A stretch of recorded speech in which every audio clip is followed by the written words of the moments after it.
All right, what's up? We Hey. are Hello. back in Studio K. You want to get a hi in too? Hi. And I'm here with Vial. Before we get started, I'd love a name and instrument intro from everyone.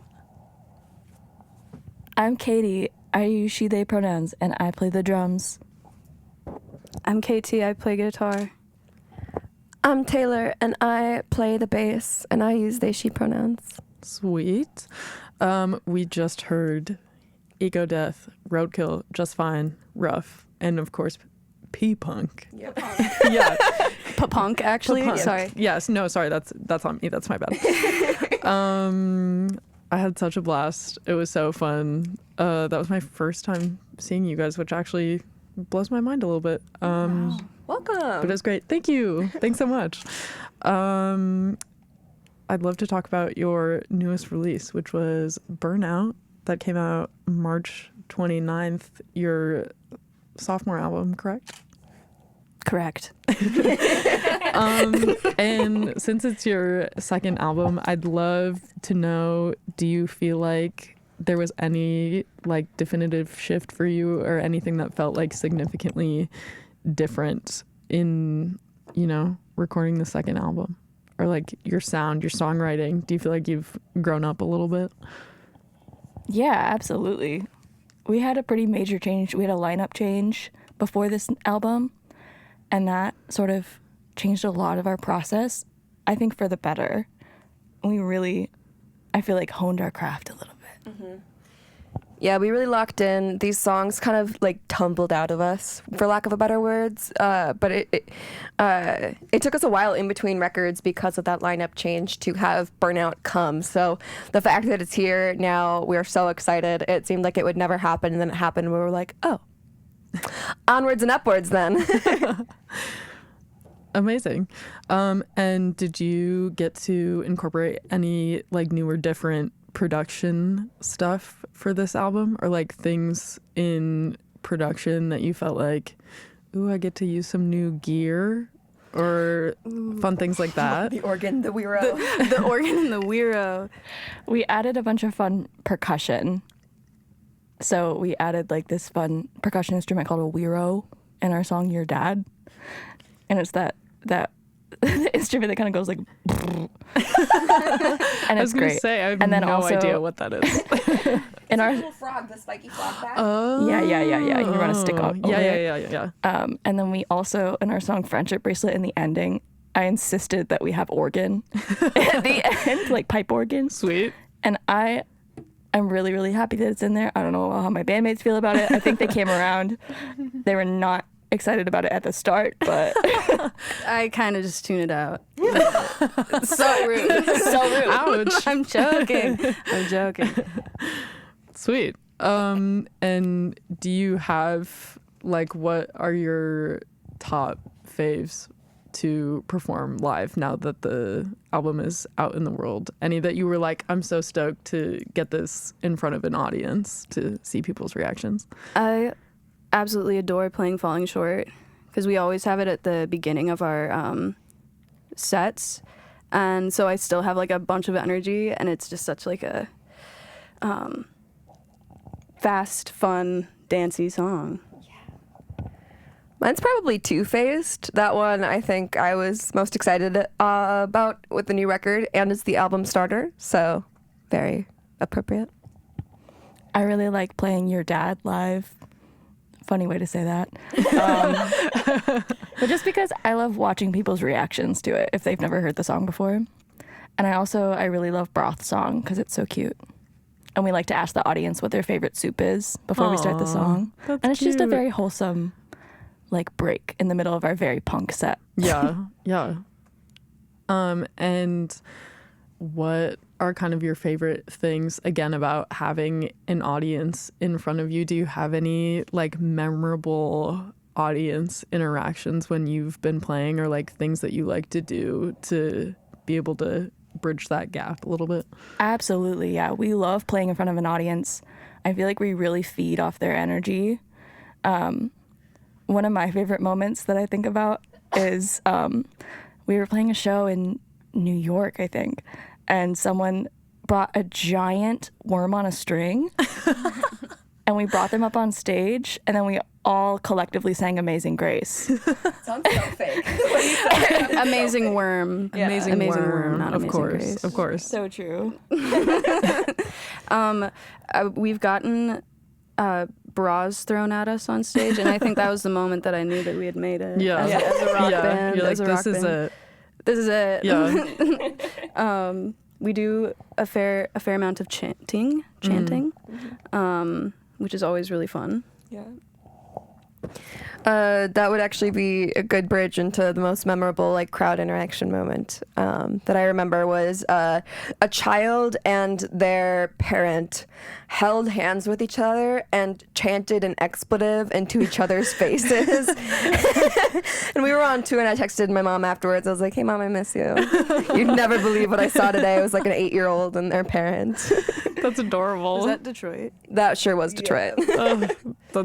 I love that.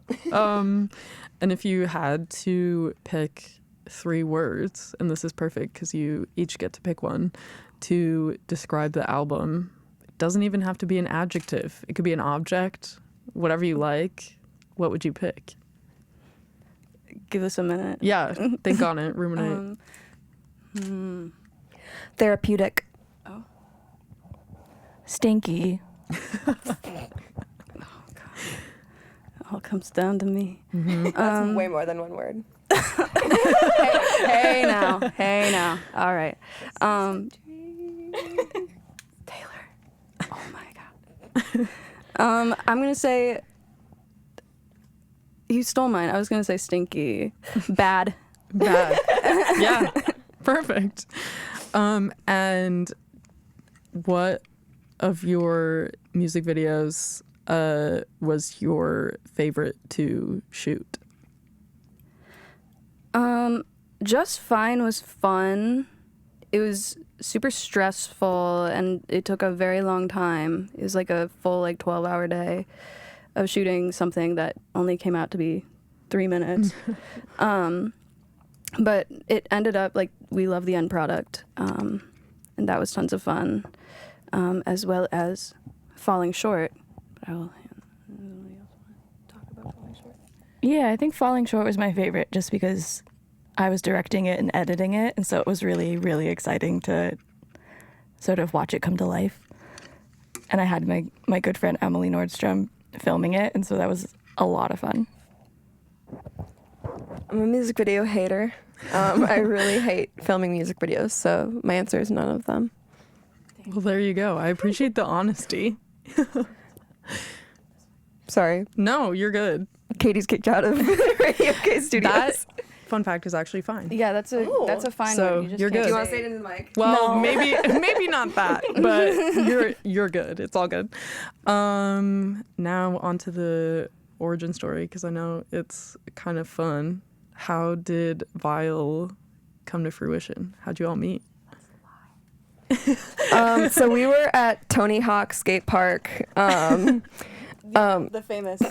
Yeah, Yeah, Mr. Hawk's famous skate park. and Tony was there, and he dapped me up, and he was like, "Hey, I got this guy that you got to meet." And I walk over, and it was KT, and I was like, "Whoa." I was shredding. I was going crazy. Yeah. Yeah, and I actually hated Taylor at first. Yeah. I thought that she was a poser. That's so valid. You wearing your little Thrasher shirt. And I turned to Mr. Hawk and I said, "No, this isn't for me, man. I can't do it. I can't do it." But then he said, "Just wait, there's more." And turned around and you walked up. Katie walked up. Yeah, I was there. I was shredding.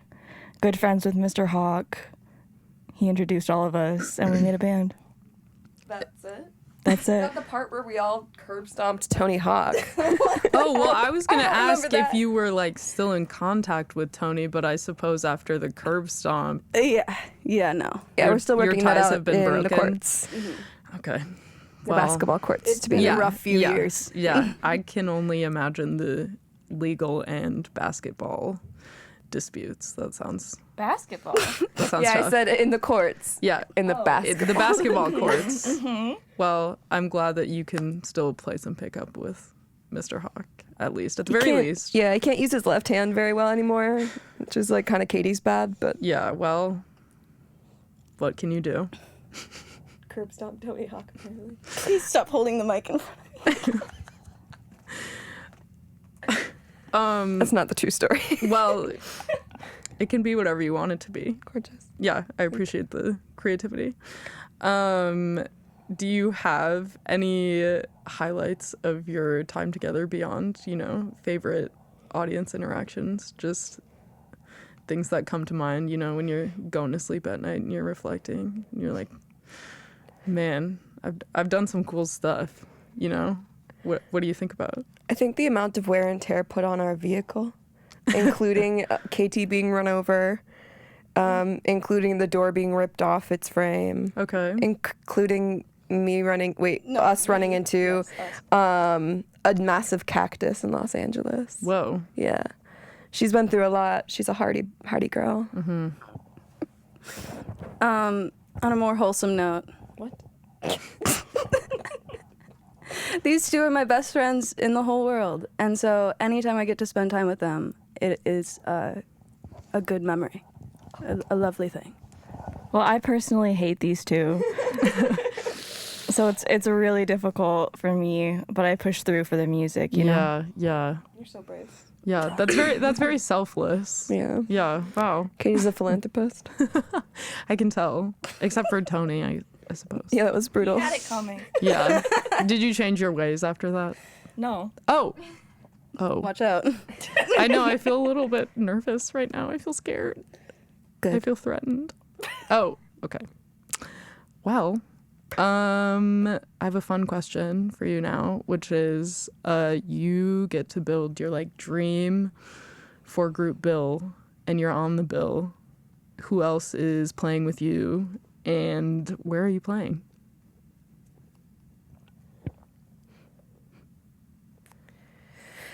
$925 Gilman. Yeah, that is good. Yeah, all right. Turnstile. Scowl. Gel. And Vial. We stick out like a sore thumb, but you know what? It's a party.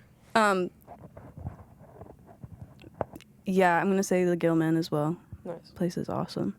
I also like the Metro in Chicago. Ooh. That was fun. Big time. Horse Divorce. Vial. Anita Velveeta. Ooh. And gosh, it's a 3-band bill. That's it. Oh no. It's tough. It's a tough one. Yeah, here's the thing, is we go to a lot of venues on tour and I don't retain any of that information. So I can't even remember any venues. But let's say the Fine Line, Minneapolis, and I'll do Us, Chapel Roan, Paramore, and Queen. I don't think we're fitting in the Fine Line, guys. I don't think we're fitting into Gilman. It's an exclusive show. I know tickets would sell out like crazy. Yeah. Before we go, I have a little wholesome question for you two. What is your favorite part about being a part of the Minneapolis music scene? What do you think is so special about the goings on of the local music community here?